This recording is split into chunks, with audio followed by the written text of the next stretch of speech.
তো বন্ধুরা দেখো, আজ আমি অনেক সকালে ঘুম থেকে উঠেছি। ভোর 5টার সময় ঘুম থেকে উঠেছিলাম। তার কারণ হচ্ছে আজ আমার ছেলের স্কুল আছে, তাই সেই কারণে আমাকে একটু সকাল সকাল উঠতে হয়েছে। আর দেখো, সকালে ঘুম থেকে উঠেই আমি রান্নাঘরে চলে এসেছি। আর ছেলের মর্নিং স্কুল, তো তোমরা জানোই যে সকালবেলা তোমাদের দাদা ভাইয়ের জন্য আমাকে টিফিন করতে হয়, তাই স্কুল যাওয়ার আগে আমাকে সেই টিফিনটা করে গুছিয়ে রেখে যেতে হয়। সেই জন্য আমি ঘুম থেকে উঠেই আগে রান্নাঘরে চলে আসলাম। তো তারপরে দেখো, তোমাদের দাদা ভাইয়ের জন্য টিফিন করে আমি ছেলেকে ওঠানোর জন্য ঘরে চলে গেলাম। তো ওকে অনেকক্ষণ ডাকাডাকি করছিলাম, ছেলে উঠতেই চাইছিল না।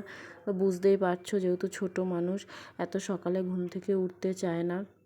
আর ও শুতে শুতে অনেকটা রাত করে ফেলে, তাই সকালবেলা একদমই উঠতে পারে না। তো যাই হোক, জোর করে ওকে তুলে দিয়ে বললাম, বাবা ব্রাশ করে নে। তো ব্রাশ করে নিল। তারপরে দেখো, ওকে আমি রেডি করে দিলাম। রেডি করে দিয়ে আমি একটু বিছানাটাকে গুছিয়ে ফেললাম। তারপরে আমি রেডি হয়ে আমি আর ছেলে স্কুলে যাওয়ার জন্য বেরিয়ে পড়েছিলাম।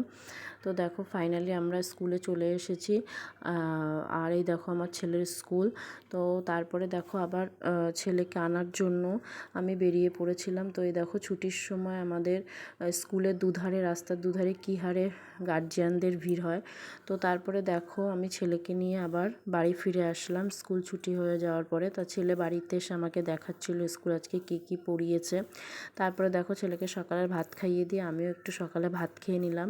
তারপরে দেখো, সকালে ভাত খাওয়ার পরে বেশ কিছু জামা কাপড় হয়েছিল, সেগুলোকে কেচে আমি সব ছাদে মেলে দিলাম।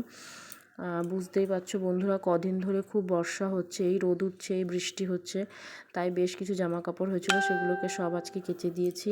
তারপরে দেখো, জামা কাপড় কেচে মেলে দেওয়ার পরে আমি রান্নাঘরে চলে আসলাম দুপুরে রান্না করার জন্য। এখানে দেখো, কুমড়ো দিয়ে আলু দিয়ে শুক্তো হচ্ছে, আর এদিকে তোমার পার্শে মাছের ঝোল আর তোমার পটল আলুর তরকারি হচ্ছে। এই হচ্ছে আমাদের দুপুরের মেনু।